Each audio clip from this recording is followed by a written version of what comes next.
cetak, online, elektronik, televisi, radio, dan live streaming online. Pada hari ini, Partai Buruh satu hari setelah dinyatakan sebagai peserta pemilu dengan nomor urut 6 melakukan Victory Rally atau karnaval kelas pekerja serempak di seluruh Indonesia di 34 provinsi. Untuk wilayah Jabodetabek dilakukan rally dari mulai Bundaran HI ke Istana. Seyogyanya memang kami berharap bisa diterima oleh Presiden Republik Indonesia sebagai kepala negara. Ingin menyampaikan ucapan terima kasih kepada kepala negara karena Partai Buruh telah diberi ruang yang sama sehingga dapat bisa menjadi peserta pemilu 2024. Partai Buruh mentargetkan di dalam pemilu 2024 yang pertama adalah lolos parliamentary threshold 4% dari total suara sah nasional, sekitar 6-7 juta suara. Atau kami berharap 20-30 kursi di DPR RI.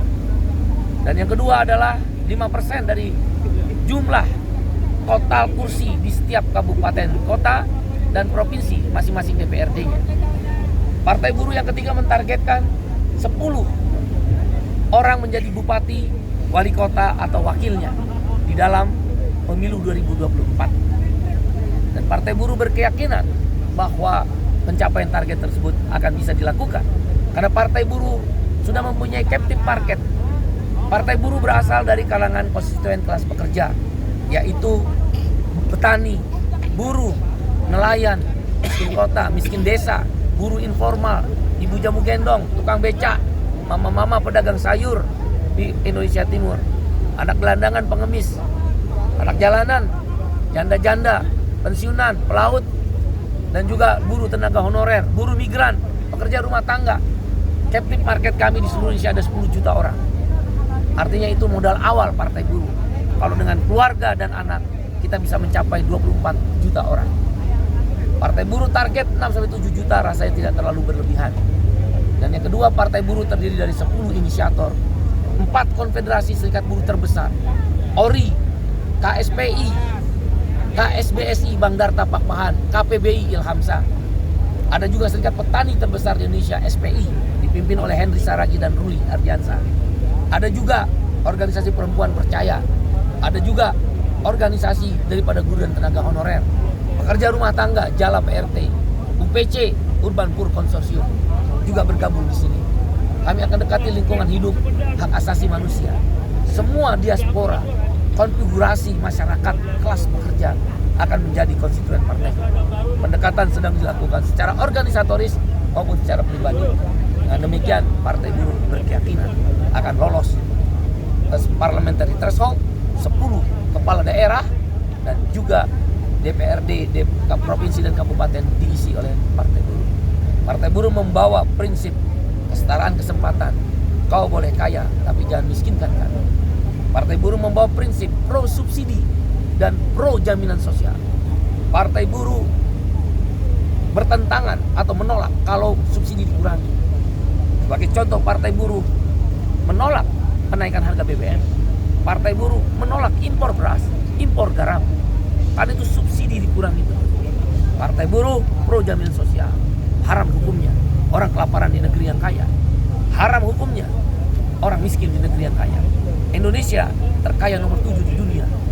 Bahkan pertumbuhan ekonominya sekarang nomor 3 di dunia tahun 2023. Tidak ada resesi di Indonesia. Nah, karena itu haram hukumnya orang kelaparan di negeri yang kaya. Jaminan makanan jawaban Partai Buruh. Jaminan pendidikan, anak-anak Partai Buruh akan disekolahkan di internasional maupun di dalam negeri. Kampus-kampus terbaik tidak hanya diisi oleh orang-orang kaya, tapi harus anak-anak buruh, petani, nelayan, dan kaum kelas pekerja lainnya. Yang ketiga, jaminan perumahan. PNS, TNI, Polri, dan buruh swasta, orang yang tidak bekerja, kalau sudah pensiun, tidak bisa punya rumah. Partai Buruh akan memperjuangkan jaminan perumahan. Yang keempat, jaminan air bersih. Yang kelima adalah unemployment insurance atau jaminan pengangguran.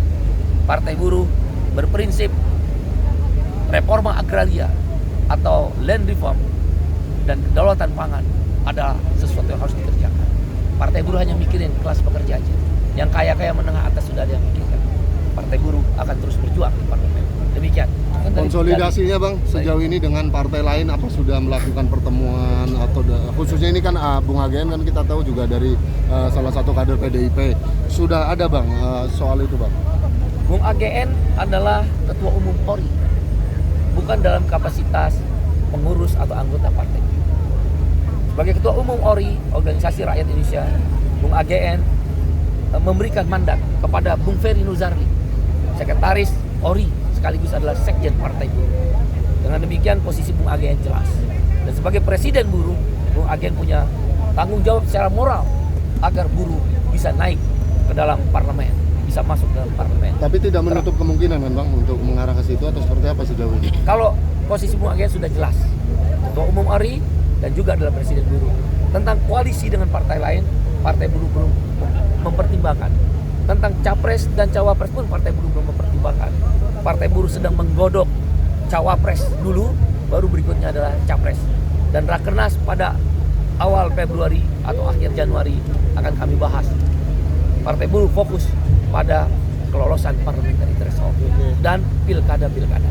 Demikian. Strateginya apa nih Bang kalau untuk maju pilkada nanti Bang?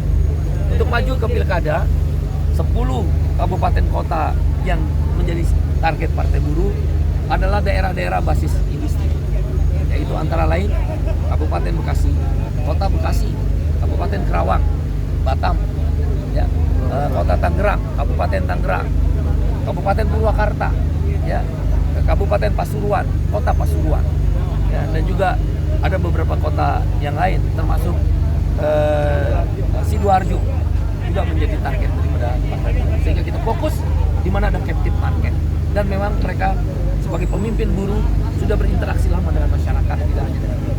Itu strategi. Strategi kedua adalah membangun kesadaran kelas.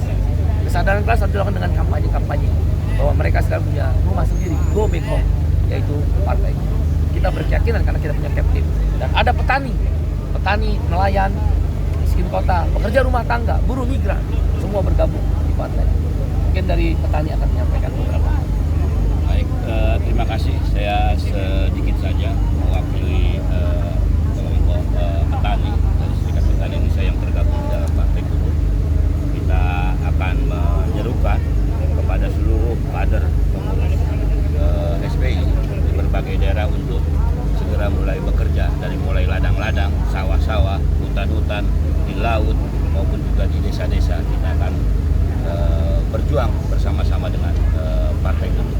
Dan yang selanjutnya adalah kita akan membuka diri Partai Buruh untuk mengajak seluruh elemen gerakan rakyat di Indonesia untuk bersama-sama menjadikan Partai Buruh ini sebagai alat perjuangan untuk membangun Indonesia lebih baik ke depan. Mungkin itu saja. Terima kasih. Hari ini untuk masanya sendiri ada berapa Pak Said? Tadi hampir 10.000 lebih. Waktu Long March dari sana kalau kawan-kawannya itu 1 kilometer lebih ya dari HI. Ini cair karena ada yang sholat, ada yang lagi makan. Memang kami istirahatkan. Masa yang hadir pada hari 10.000 dan rata-rata di beberapa daerah seperti Jawa Timur, Jawa Tengah, Jawa Barat, dan di Kalimantan, Sulawesi juga ribuan orang. Yang totalnya bisa hampir ratusan ribu. Untuk tuntutan utamanya hari ini apa pada aksi kali ini? Tuntutan tidak ada, tapi lebih pada pengenalan dan victory rally, yaitu karnaval kelas pekerja sebagai tanda syukur kita kepada Tuhan Yang Maha Kuasa telah memberikan jalan untuk meloloskan Partai Buruh, dan kita berterima kasih pada seluruh simpatisan kader-kader Partai Buruh di seluruh Indonesia. Lebih pada itu. Tapi juga tentu kami akan memperjuangkan beberapa isu yang menjadi isu utama. Tolak Undang-Undang KUHP, tolak Omnibus Law Undang-Undang Cipta Kerja, sahkan rancangan Undang-Undang Perlindungan Pekerja Rumah Tangga, tolak upah murah, tolak outsourcing, ungkap kembali penegakan HAM, dan hal-hal yang terkait dengan pertanian adalah land reform, reforma agraria. Isu-isu itu yang sifatnya jangka pendek tetap menjadi perjuangan Partai Buruh dalam waktu dekat sambil berkampanye. Dari KUHP yang baru disahkan DPR ini, ada gak sih yang paling disoroti atau ditentang dari Partai Buruh? Satu, yang berisikan tentang orang demonstrasi tidak memberitahu di penjara. Itu bahaya buat demokrasi. Presiden bisa memasukkan penjara aparat keamanan akibat menghina atau memberikan kritik. Itu juga berbahaya. Presiden harus menjaga wibawa sisi kemanusiaan. Ingat nggak? Waktu anak kecil membuat berita-berita tidak baik kepada presiden, presiden memaafkan, memanggil. Itulah sisi kemanusiaan seorang presiden. warga negara ditempatkan sebagai penjahat. Demikian ya. Siap. Terima kasih. Terima kasih Pak Said.